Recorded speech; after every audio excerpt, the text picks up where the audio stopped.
Jason Carter sat by the window of his small apartment, staring out at the gray sky. The morning was calm, almost too calm for a place like New Chicago. Outside, drones buzzed lazily through the air, their metallic hum blending with the distant hum of machinery that never seemed to stop. It was strange how quiet everything felt today, even though the city itself was always alive with noise. Jason had lived here for 5 years now, ever since the war forced him to leave his old life behind. He was used to the chaos, the constant reminders that Earth wasn't safe anymore. But this morning felt different. He leaned back, in his chair, sipping on cold coffee from a chipped mug. His mind wandered as he watched the drones patrol the skies. They moved in patterns, scanning the streets below for any sign of trouble. Trouble. That was all anyone talked about these days.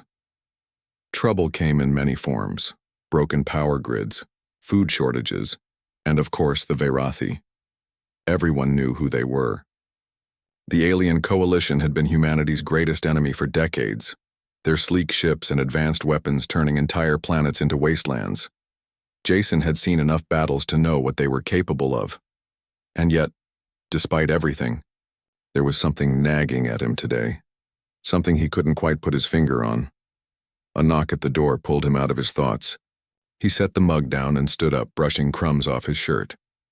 When he opened the door, Claire Bennett was standing there, holding 2 cups of steaming coffee. Her dark hair was tied back in a loose ponytail, and her green eyes sparkled with excitement. "I thought you could use some fresh coffee," she said with a grin.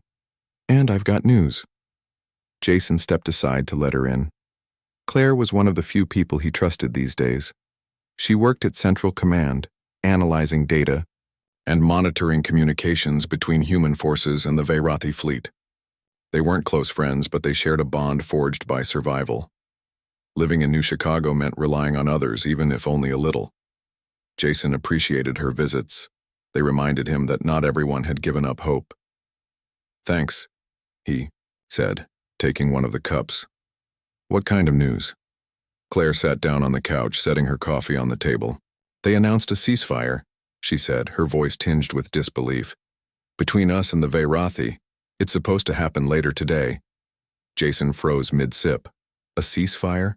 After all these years of fighting? He shook his head, trying to process what she'd just said. "You're kidding, right? There's no way they'd agree to something like that. Not after everything that's happened." "I know it sounds crazy," Claire admitted, leaning forward. "But I heard it myself. They're meeting aboard the orbital station Erebus to sign the treaty. Leaders from both sides will be there. It's actually happening." Jason stared at her, unsure whether to feel relieved or suspicious. The idea of peace sounded wonderful, but it also felt impossible. He'd fought in too many battles, lost too many friends to believe that anything could change overnight. Still, he wanted to trust Claire. If anyone would know the truth, it was her. He trailed off, searching for the right words. "That's good news, I guess. But why now? Why after all this time?" Claire shrugged. "No one really knows. Some say it's because resources are running low. Others think both sides are tired of losing so much. Whatever the reason, it's happening. And honestly, Jason, I don't care why. I just want it to be real." Jason nodded slowly, though doubt lingered in his mind. He glanced out the window again, watching the drones weave through the sky. Something about them caught his attention this time. Their movements seemed off, less predictable than usual.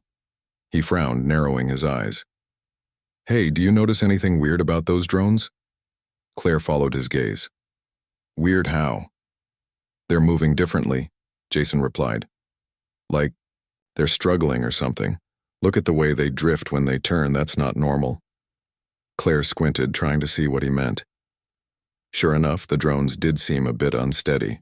"Maybe it's nothing," she said after a moment. "Could just be a glitch in the system." "Maybe," Jason muttered, though he didn't sound convinced. Glitches didn't usually affect multiple drones at once. Then again, maybe he was overthinking things. With everything going on, it wouldn't surprise him if the city's infrastructure was starting to fail. Power outages and technical issues were becoming more common these days. He turned away from the window and took another sip of coffee. The warmth helped steady his nerves, but his mind kept circling back to the ceasefire. If it was real, then maybe, just maybe, there was a chance for something better. A world without war, without fear. But if it wasn't, "You okay?" Claire asked, interrupting his thoughts. "Yeah," Jason said quickly, forcing a smile. "Just thinking." Claire studied him for a moment, then nodded. "Well, try not to think too hard. We'll find out soon enough whether this is real or not." Jason chuckled softly. Easier said than done. They spent the next hour talking about lighter topics, avoiding the weight of the ceasefire announcement. Claire told him about her latest project at Central Command, while Jason shared stories from his patrols around the city. For a brief moment, it felt like old times before the war had taken everything from them, before the Veyrathi had come. When Claire finally left, Jason returned to the window. The drones were still out there, their erratic movements unchanged. He sighed, running a hand through his short brown hair. Something about today didn't sit right with him. Maybe it was the ceasefire. Maybe it was the drones. Or maybe it was just the lingering feeling that nothing ever stayed peaceful for long. As the afternoon wore on, Jason decided to take a walk. Fresh air might help clear his head. He grabbed his jacket and headed outside, stepping into the cool breeze. The streets were crowded as usual, filled with people rushing to get wherever they needed to go. Vendors shouted offers for ration packs and second-hand clothes while children played tag between the crumbling buildings. Despite the hardships, life went on. Jason walked aimlessly, letting his feet carry him wherever they wanted. Eventually, he found himself near the edge of the city, where the ruins of old Chicago stretched out like a graveyard. He paused, gazing at the skeletal remains of skyscrapers and rusted cars. This part of the city had been abandoned long ago, left to decay after the first wave of attacks. Now it served as a reminder of what they'd lost and what they were still fighting for. As he stood there, something glinted in the sunlight. Curious, Jason approached the source of the reflection. Hidden beneath a pile of rubble was a piece of metal unlike anything he'd seen before. It was smooth and black, with faint lines etched into its surface. He knelt down to examine it closer, his fingers brushing against the cool material. It didn't look human, but it didn't resemble Veyrathi tech either. "What the hell is this?" he murmured under his breath. Before he could investigate further, a loud crack echoed through the air. Jason spun around, heart pounding. At first he saw nothing. Then movement caught his eye, a shadow darting between the ruins. Whoever, or whatever it was, it didn't want to be seen. Jason hesitated, torn between curiosity and caution. In the end, caution won out. He tucked the mysterious object into his pocket and hurried back toward the safety of the city. Whatever was happening, he had a bad feeling it wasn't over yet. Jason hurried through the crowded streets of New Chicago, his mind racing. The strange object in his pocket felt heavier with every step he took, as if it carried more than just its physical weight. He couldn't shake the feeling that whatever he'd found in the ruins wasn't meant to be discovered. That shadow darting between the buildings, it hadn't been human. And it sure as hell hadn't been Veyrathi. Something else was out there. Something no one had told him about. When he reached Central Command, Jason didn't waste any time. He bypassed the main entrance and slipped into a side door, avoiding the guards stationed outside. Inside, the building buzzed with activity. Analysts typed furiously at their stations while officers barked orders over crackling radios. The ceasefire announcement had everyone on edge, even though most were trying to act calm. Jason knew better. Calm was the last thing anyone felt right now. He made his way to Lieutenant Harper's office, knocking sharply before stepping inside without waiting for permission. Harper looked up from her desk, her sharp blue eyes narrowing as she saw him. "Carter," she said curtly. "What do you want?" "I need to show you something," Jason replied, pulling the black metal fragment from his pocket and placing it on her desk. "I found this near the edge of the city. It doesn't look like anything we've seen before." Harper leaned forward, studying the object carefully. Her expression remained unreadable, but Jason noticed the way her fingers twitched slightly as she reached for it.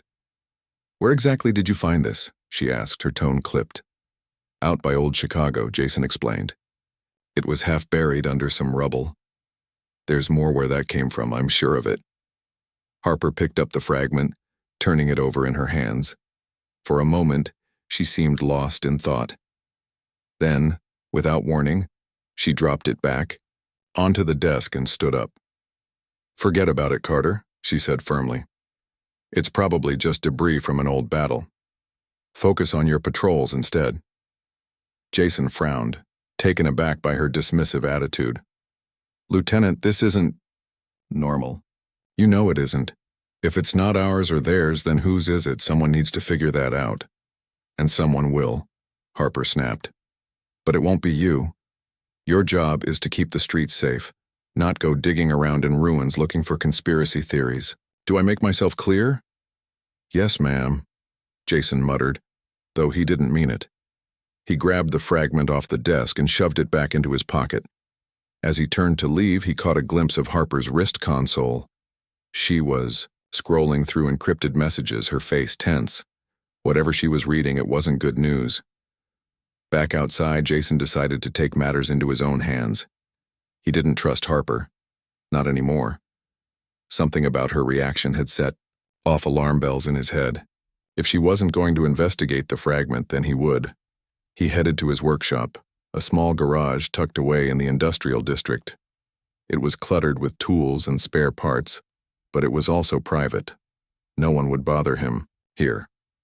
For hours, Jason pored over the fragment, using every piece of equipment he could scrounge together. At first glance, it seemed inert, almost like a chunk of polished stone. But when he ran a scanner over it, faint energy readings began to appear. They were unlike anything he'd encountered before, too complex to belong to human technology, yet too alien to match the Vayrothi's sleek designs. Whoever had made this was playing by a different set of rules entirely. As night fell, Jason realized he needed help. He couldn't solve this puzzle alone. His thoughts drifted to Claire, who worked at Central Command analyzing data. She might have access to information he didn't. More importantly, she might believe him. He sent her a quick message asking to meet later that evening. When Claire arrived, she looked tired but alert. Dark circles ringed her eyes and her hair was tied back in a messy bun. "You sounded serious in your message," she said as she stepped inside. "What's going on?" Jason handed her the fragment without saying a word. Claire examined it closely, turning it over in her hands. This doesn't look familiar," she admitted after a moment. "Where did you get it?" "Old Chicago," Jason replied. "Near the ruins. I think it's part of something bigger, something neither we nor the Vayrothi built." Claire's brow furrowed. "Are you saying there's another faction involved? Another enemy?" "I don't know what I'm saying," Jason admitted. "But I do know it's not normal." Harper brushed it off like it was nothing, but I saw her reading encrypted messages earlier. "Something's going on, Claire. Something big." Claire hesitated, glancing down at the fragment again. "If you're right, then this could change everything, but we need proof, hard evidence. Without that, no one's going to listen." "I know," Jason said, "which is why I need your help. You've got access to intel at Central Command. Can you dig around? See if there's anything unusual in the reports?" Claire nodded slowly. "I'll try. But if anyone finds out—" "They won't," Jason interrupted. "Not unless we want them to. Just be careful, okay?" "You too," Claire replied. "And Jason, don't go poking around those ruins again, not until we know what we're dealing with." Jason promised he wouldn't, though he wasn't sure he meant it. As Claire left, he turned his attention back to the fragment. There was something about it that gnawed at him, something he couldn't quite put his finger on. It wasn't just the design or the energy readings, it was the implications. If this really belonged to a third faction, then the war wasn't nearly as straightforward as everyone thought. Maybe it never had been. Over the next few days, Jason threw himself into his work, patrolling the streets and keeping an eye out for anything unusual. On the surface, life in New Chicago continued as usual. People went about their routines, oblivious to the storm brewing beneath the calm. But Jason couldn't ignore the signs. Power fluctuations grew more frequent, causing brief blackouts across the city. Drones malfunctioned, crashing into buildings or hovering aimlessly in the sky. Even the Veyrathi fleet orbiting Earth seemed restless, their ships moving in unpredictable patterns. One evening, as Jason returned to his workshop, he found Claire waiting for him. Her expression was grim, and she held a tablet in her hands. "I found something," she said without preamble. "It's not much, but it's enough to confirm your suspicions." Jason's heart skipped a beat. "What is it?" Claire activated the tablet, showing him a series of intercepted communications. They were fragmented and heavily encrypted, but certain phrases stood out. Third faction, manipulation protocol, Erebus. These transmissions originated from both sides, Claire explained. Human and Veyrathi, someone or something is pulling strings behind the scenes, orchestrating the war. Orchestrating it, Jason repeated, stunned. Why would anyone do that? To keep us weak, Claire said quietly. Whoever this faction is, they benefit from our conflict. As long as we're fighting each other, we're too distracted to notice them. Jason sank onto a stool, his mind reeling. Everything made sense now. The endless battles, the ceaseless destruction, the sudden ceasefire announcement. None of it was real. It was all part of a larger game. One humanity and the Veyrathi were losing badly. "Do you think they're connected to the fragment?" he asked. "It's possible," Claire replied, "but we still don't know who or what they are." Jason clenched his fists, anger bubbling beneath the surface. "Then we find out. We expose them. If we can prove they exist, maybe we can stop them." Claire hesitated, clearly torn. "It's dangerous, Jason. If they catch wind of what we're doing." "They won't," Jason said firmly. "Not if we're careful. Look, I know it's risky, but if we don't try, nothing changes. The war goes on and so does their plan. Is that what you want?" "No," Claire admitted, "but we can't do this alone. We need allies, people we can trust." Jason nodded. "Then let's start finding them." Together, they spent the next several nights gathering information and reaching out to others who might share their suspicions. Among them was Maya Torres, a rogue scientist who had spent years studying anomalies related to the war.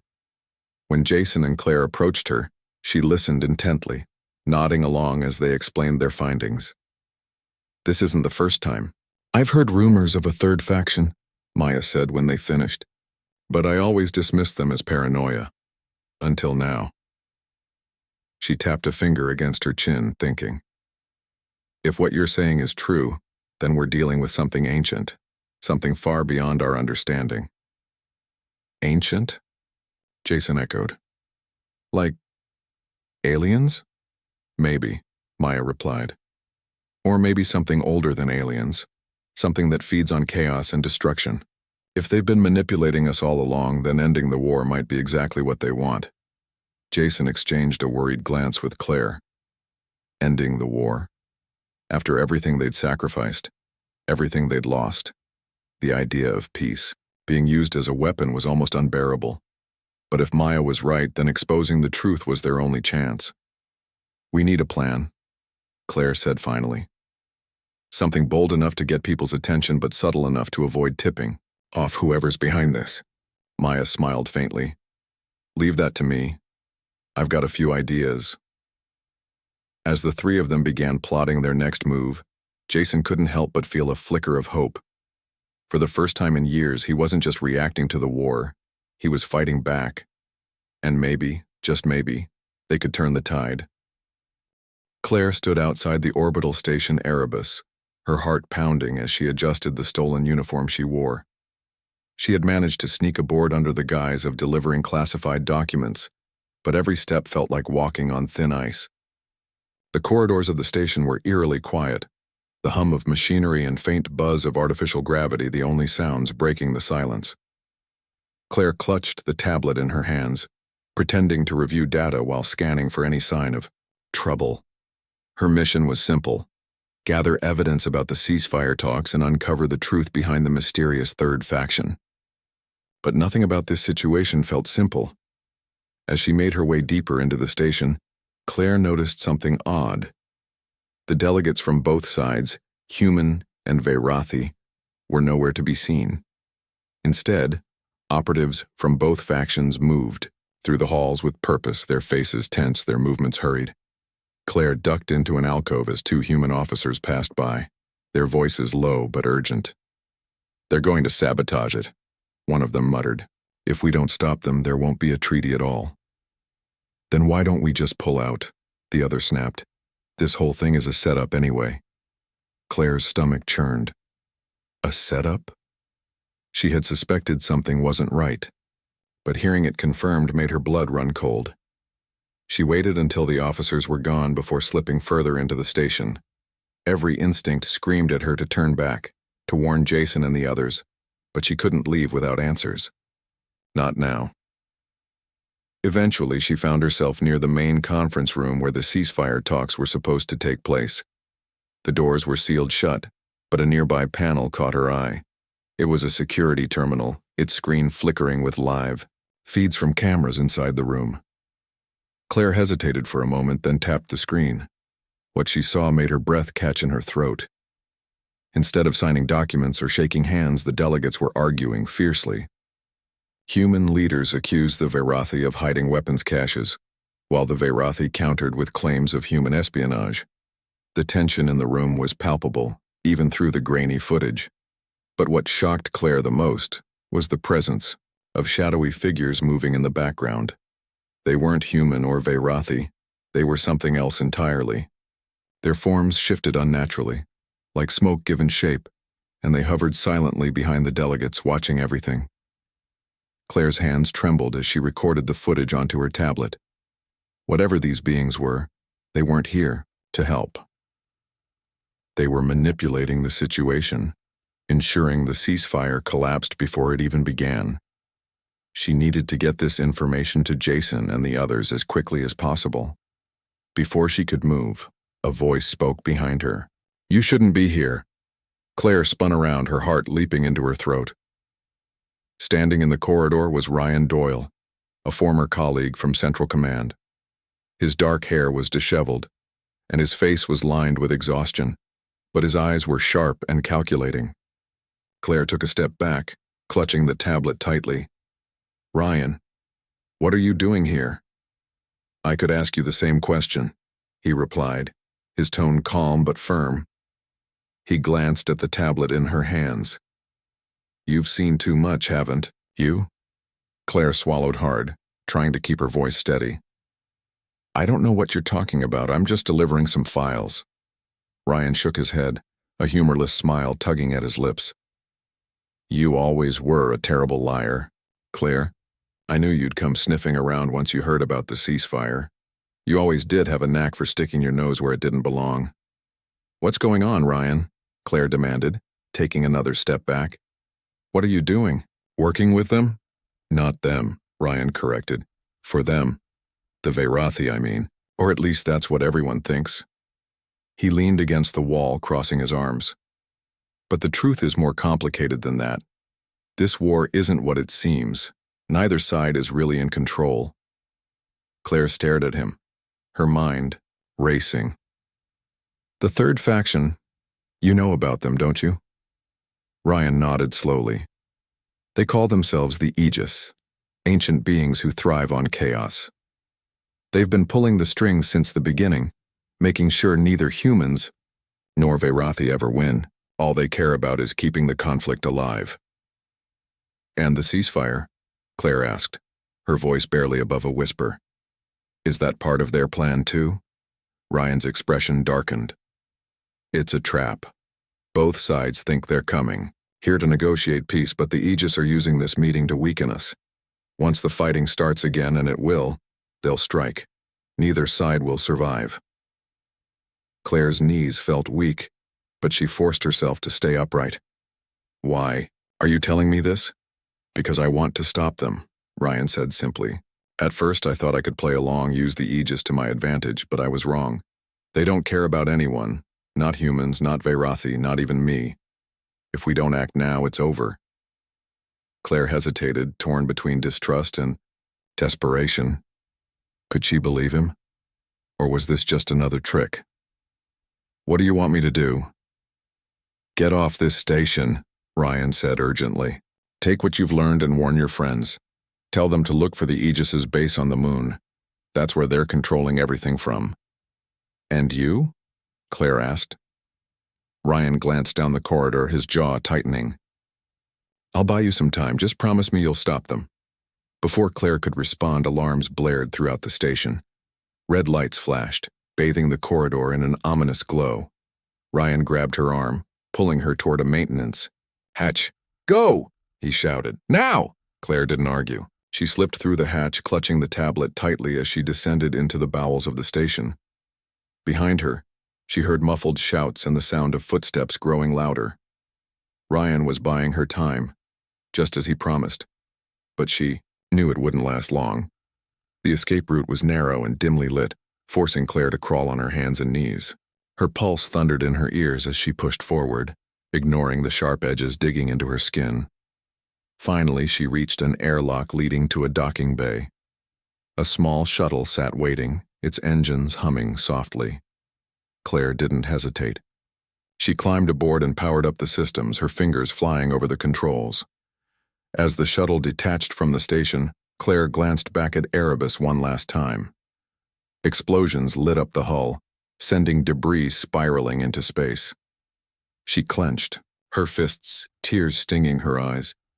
Ryan had sacrificed himself to give her a chance. Now it was up to her to make it count. The journey back to Earth felt endless. Claire replayed the footage she had recorded over and over, searching for any clue that might help them fight back. By the time she landed, her mind was made up. She would find Jason and Maya and show them everything. Together, they would figure out how to stop the Aegis.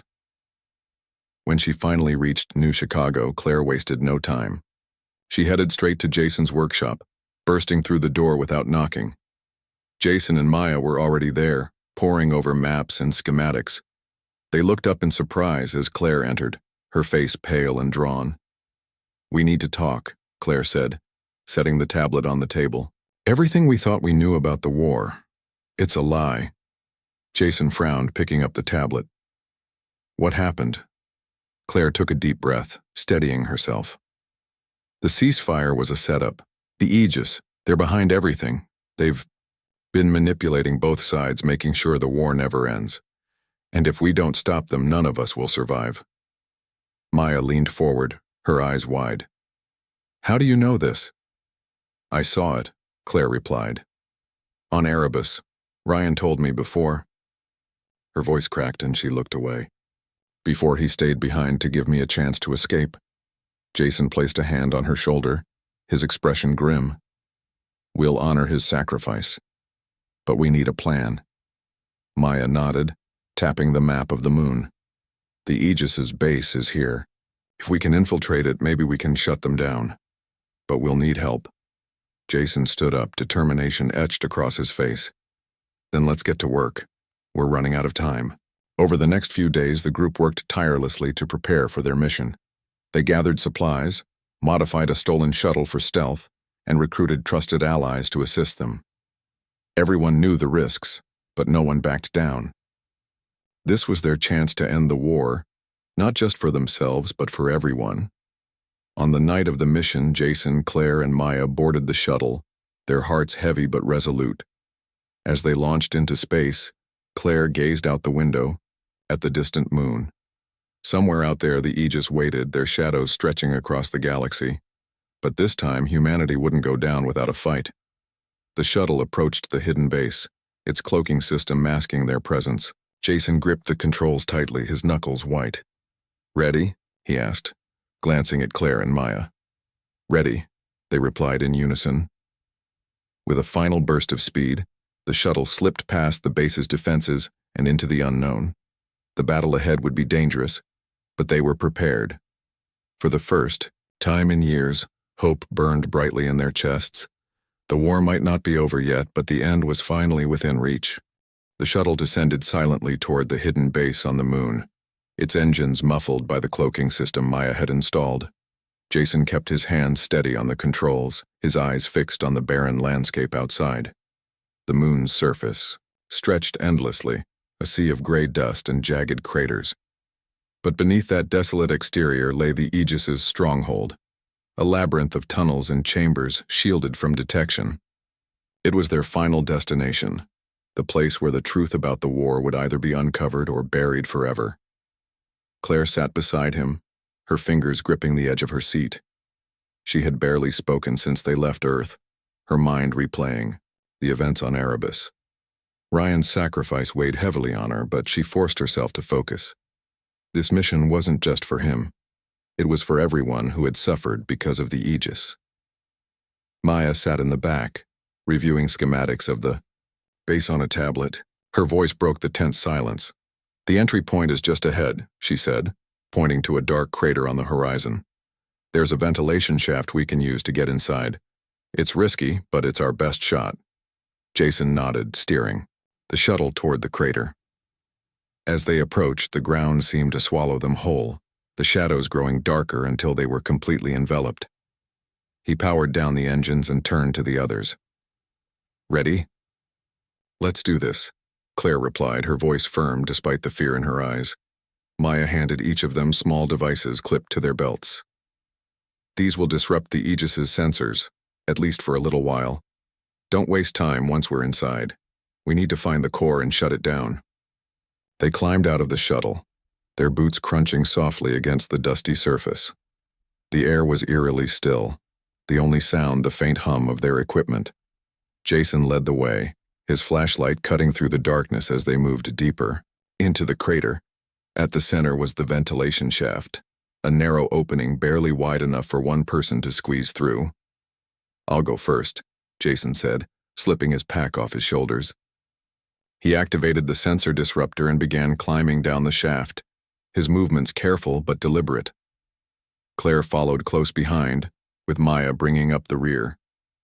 The metal walls were slick with condensation, making the climb treacherous, but none of them dared to slow down. After what felt like hours, they reached the bottom. The shaft opened into a dimly lit corridor, the walls lined with strange symbols that glowed faintly in the low light. Jason paused, examining the markings. "Do you recognize these?" he asked, glancing at Maya. She shook her head, her brow furrowed. "No, but they're definitely not human or Veyrathi. They're older, much older." Claire shivered, wrapping her arms around herself. "Let's keep moving. The longer we stay here, the more likely we are to get caught." They pressed forward, their footsteps echoing softly in the narrow passage. The air grew colder as they went deeper, carrying an unsettling sense of dread. Every corner they turned revealed new horrors. Twisted machinery fused with organic matter, pools of shimmering liquid that pulsed like living things, and shadowy figures that darted just out of sight. It was as if the base itself was alive, watching their every move. Eventually, they reached a large chamber filled with glowing consoles and towering machines. In the center of the room was a massive sphere suspended in mid-air, its surface rippling with energy. It pulsed rhythmically like a heartbeat, casting eerie shadows across the walls. Jason stared at it, his chest tightening. "That must be the core," he whispered. "We need to destroy it," Maya said, stepping forward. "But we'll have to disable the shielding first. Look for control panels. There should be something we can use." Jason and Claire split up, searching the room for anything that resembled a terminal. Claire found one tucked behind a cluster of cables, its screen flickering with alien text. She tapped it hesitantly, hoping it wouldn't trigger an alarm. To her relief, the text changed, displaying a series of diagrams and commands. "I think I've got something," she called out. Maya hurried over, scanning the screen. "Good work. Now we just need to reroute the power flow. Give me a minute." As Maya worked, Jason kept watch, his eyes scanning the shadows for any sign of movement. He couldn't shake the feeling that they weren't alone. The air seemed heavier, now pressing down on him like a weight. Then, without warning, the lights flickered, plunging the room into darkness. "Maya!" Jason shouted, raising his flashlight. What's happening? The shields are activating, Maya yelled back, her hands flying over the console. They know we're here. Before anyone could react, the shadows came alive. Dozens of shifting forms emerged from the corners of the room, their shapes constantly changing. They weren't solid. They were made of smoke and light, their presence both beautiful and terrifying. One of them lunged at Jason, its form dissolving into tendrils that wrapped around his arms. He struggled, trying to break free, but the grip was unrelenting. "Jason!" Claire screamed, grabbing a piece of debris and hurling it at the creature. The impact caused it to falter, giving Jason enough time to pull away. He stumbled back, breathing hard. "We don't have much time," Maya shouted, her voice strained. "I almost have it." The creatures swarmed closer, their movements fluid and unnatural. Claire and Jason stood back to back, fending them off with whatever they could find. Each blow seemed to slow them down, but they always reformed, relentless in their attack. Finally, Maya let out a triumphant cry. "Got it! The shields are down!" "Now what?" Jason demanded, dodging another tendril. "Plant the explosives!" Maya yelled, tossing him a small device. "Set it on the core and get out of here!" Jason didn't hesitate. He sprinted toward the sphere, dodging the creatures as they tried to block his path. When he reached the core, he placed the explosive charge against its surface and activated the timer. "It's set," he shouted, turning to run. "Go! Go! Go!" Maya urged, leading the way back toward the corridor. The creatures gave chase, their wails echoing through the chamber as the core began to destabilize. The ground trembled beneath their feet, cracks forming in the walls as the energy within the sphere surged uncontrollably. They ran as fast as they could, their lungs burning with exertion. Behind them, the core exploded in a blinding flash of light, sending shockwaves rippling through the base. The force knocked them off their feet, slamming them into the wall. Claire groaned, struggling to sit up. "Is everyone okay?" she asked, her voice shaky. "I'm fine," Jason replied, helping her to her feet. "Maya, I'm good," Maya said, brushing dust off her jacket. "Let's not stick around to see what happens next." They scrambled to their feet and continued running, the base collapsing around them. Debris rained down from the ceiling, forcing them to dodge falling rocks and twisted metal. The air grew hotter, the heat radiating from the destruction behind them. Just when it seemed like they wouldn't make it, they spotted the ventilation shaft ahead. "This way!" Jason shouted, climbing up the ladder as quickly as he could. Claire and Maya followed, their movements frantic but determined. By the time they reached the surface, the entire base was in ruins, the ground shaking violently beneath them. They raced toward the shuttle, their hearts pounding. As they climbed aboard and powered up the engines, a massive explosion erupted from the crater, sending a plume of fire and ash into the sky. Jason didn't look back. He focused on piloting the shuttle, guiding it safely into space. When they were far enough away, Claire slumped into her seat, tears streaming down her face. "We did it," she whispered. "We actually did it." Maya smiled faintly, though exhaustion was written all over her face. "For now, but this isn't over yet. If the Aegis survive, they'll come back." Jason clenched the controls, his jaw tightening. "Then we'll be ready. For the first time in years, we have a chance to fight back, and we're not stopping until it's finished." The shuttle soared through the void, leaving the shattered remains of the Aegis's base behind. Ahead of them, Earth loomed large, its blue-green surface a beacon of hope. The war might not be over, but for the first time, there was a glimmer of light at the end of the tunnel. Whatever came next, they would face it together. The shuttle descended through Earth's atmosphere, its hull glowing red-hot from the friction. Inside, Jason, Claire, and Maya sat in silence, each lost in their own thoughts. The explosion on the moon had been massive, a fiery eruption that lit up the night sky for thousands of miles. They didn't know if the Aegis were truly gone or if any part of them still lingered in the shadows. What they did know was that they had struck a blow, a big one. For the first time in years, there was hope, but hope came with questions, and those questions weighed heavily on all of them. When they landed near New Chicago, the city was eerily quiet. The streets were empty, the usual hum of drones and machinery replaced by an unsettling stillness. Jason stepped out of the shuttle first, his hand resting on the weapon at his side. "Something's wrong," he muttered, scanning the area. Claire followed, her eyes darting nervously. "Do you think the Aegis did this, before we destroyed the base?" Maya shook her head.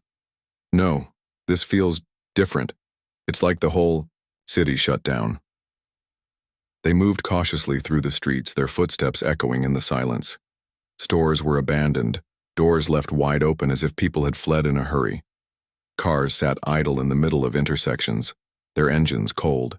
Even the drones that usually patrolled the skies were gone, leaving the air unnervingly empty. Jason led them toward Central Command, hoping to find answers. The building was dark, its windows shattered and walls scorched. Inside, the scene was even worse. Terminals were smashed, papers scattered across the floor, and bloodstains marked the walls. It looked like a battle had taken place here, but there were no bodies, no signs of who had won or lost. "This doesn't make sense," Claire whispered, picking up a broken piece of equipment. "Who would do this, and why?" Before anyone could respond, a voice called out from the shadows. "You're alive." They turned to see Lieutenant Harper standing in the doorway, her uniform torn and her face pale. She looked exhausted, her usual sharp demeanor replaced by something closer, to fear. "We thought you were dead," she said, stepping forward. "Everyone else is." "What happened?" Jason demanded, lowering his weapon slightly. Harper hesitated, glancing over her shoulder as if expecting someone or something to appear. "It started right after you left. The power grid went down, then the comms. People started disappearing, vanishing without a trace. By the time we realized what was happening, it was too late." "Too late for what?" Maya asked, her voice tense. "The Verathi," Harper replied. "They attacked, not just here, but everywhere. Their ships descended out of nowhere, targeting cities, military bases, anything they could destroy. We tried to fight back, but..." She trailed off, shaking her head. They weren't alone. Jason's stomach sank. "The Aegis?" Harper nodded. "Their technology.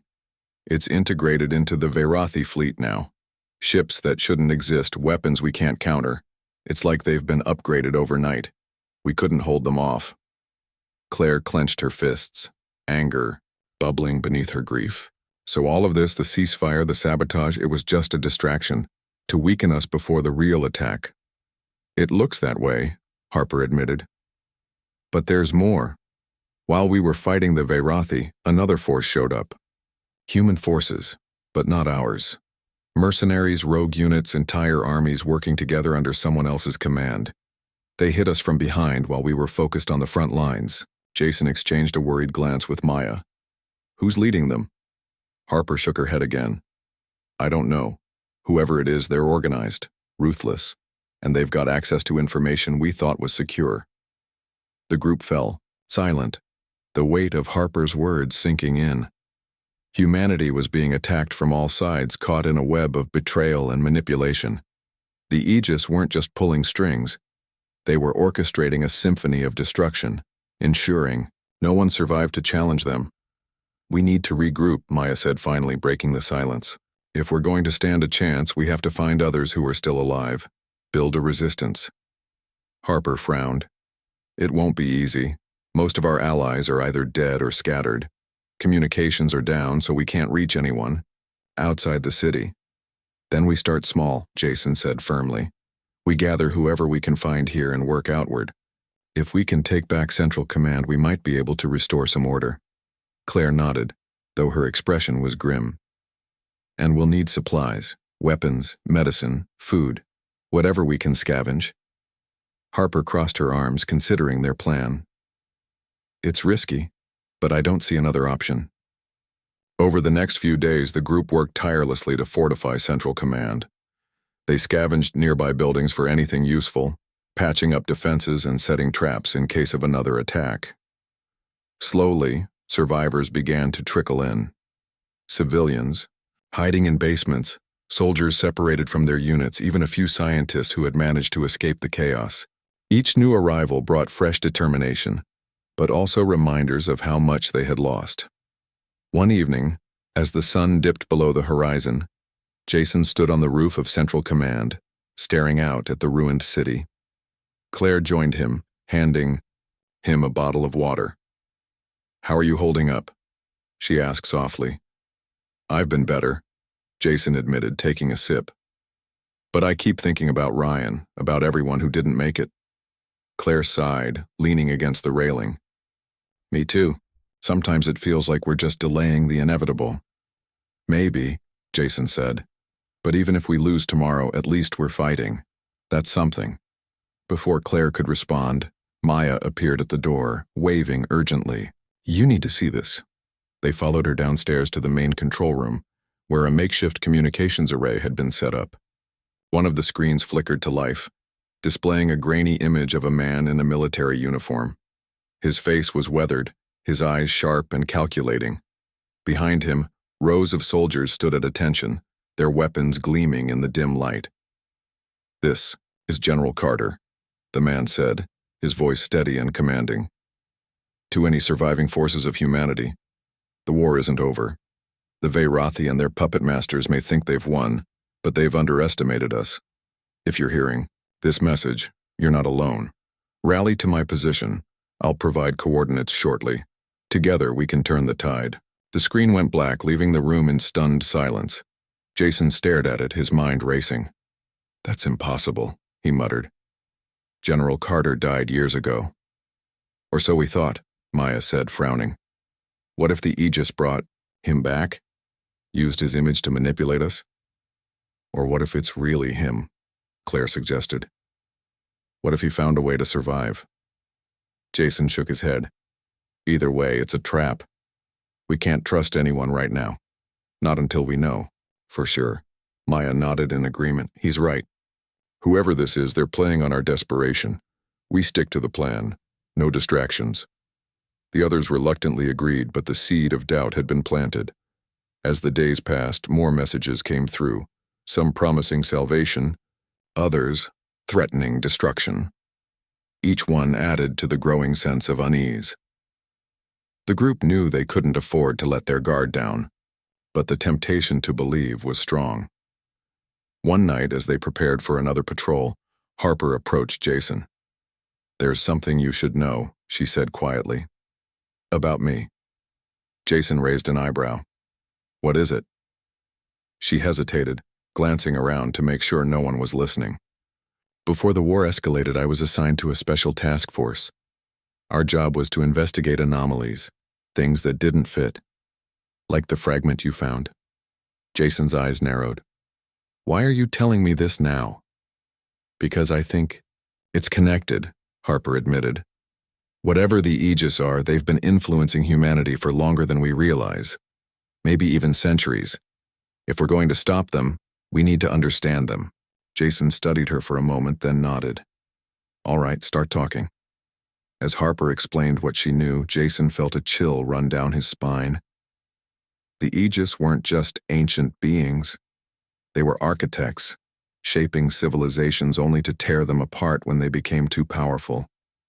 Humanity wasn't the first species to fall victim to their games, and it wouldn't be the last unless something changed.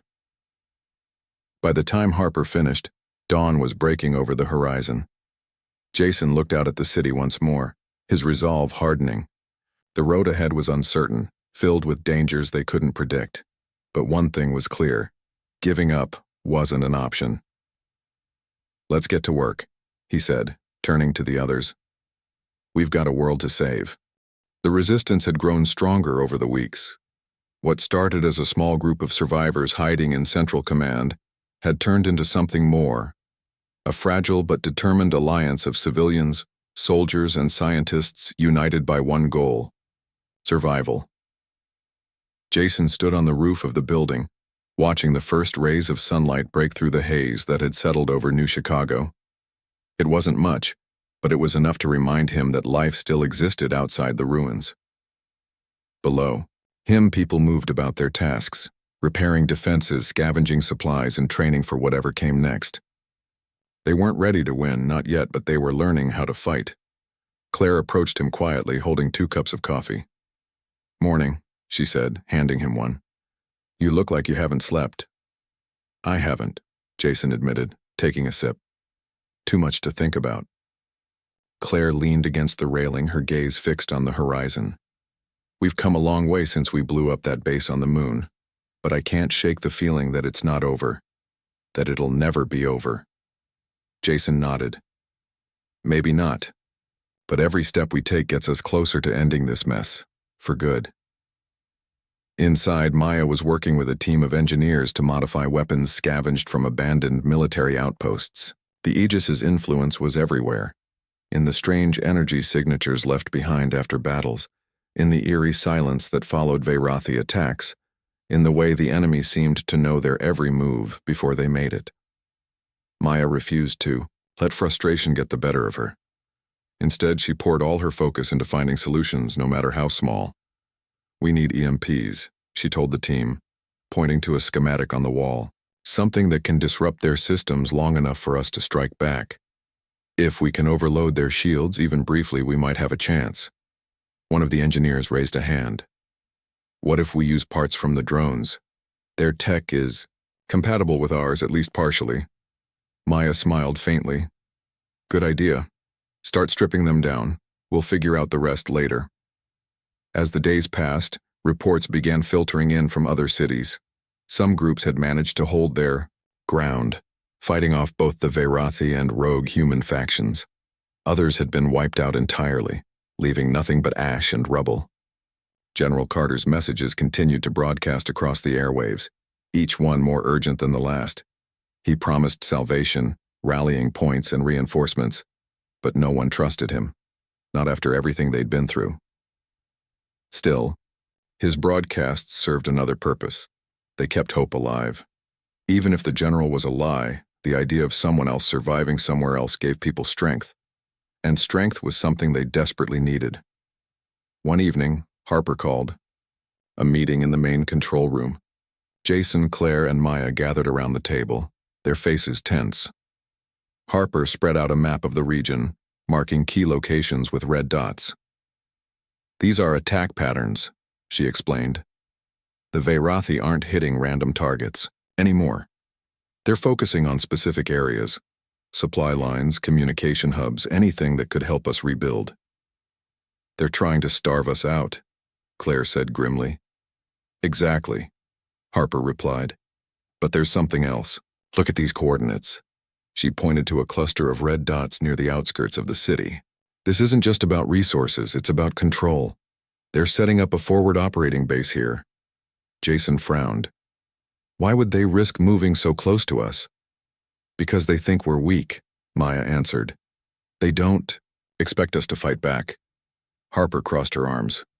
Which means we hit them first, hard. The plan was simple but risky. They would launch a surprise assault on the Veyrathi outpost under cover of darkness, using modified EMPs to disable their defenses. From there, they could gather intel, sabotage their equipment, and maybe even capture prisoners who could tell them more about the Aegis's involvement. It wasn't a perfect strategy, but it was the best chance they had. Preparations took days. Weapons were checked and rechecked, ammunition counted and recounted. Volunteers stepped forward, knowing full well the odds were against them. Jason addressed the group before they set out, his voice steady despite the weight of what lay ahead. This isn't just about winning tonight, he said. It's about proving that we're still here, that we won't give up no matter what they throw at us. Stick to the plan, watch each other's backs, and remember why we're doing this. For everyone who didn't make it, for everyone still counting on us. The raid began at midnight. Under the cover of darkness, the resistance moved silently through the streets, avoiding patrols and staying in the shadows. When they reached the outskirts of the city, the Veyrathi outpost loomed ahead. A sprawling complex of prefabricated buildings and towering machines. Lights flickered along its perimeter, casting long shadows across the ground. Jason signaled for the team to split up. One group would plant the EMPs at key points around the base while another created a diversion to draw attention away from the main objective. Claire and Maya stayed with Jason, their weapons ready as they crept closer to the entrance. The diversion worked perfectly. Explosions erupted on the far side of the base, drawing Veyrathi forces toward the chaos. Meanwhile, Jason and his team slipped inside, moving quickly through narrow corridors and dimly lit rooms. The air was thick with the hum of machinery and the acrid smell of burning metal. When they reached the central hub, Maya went to work disabling the security systems. Her fingers flew over the console, bypassing firewalls and rerouting power. "Almost there," she muttered, sweat dripping down her face. Suddenly, alarms blared and red lights flashed overhead. "We've got company," Claire shouted, raising her weapon as Veyrathi soldiers stormed into the room.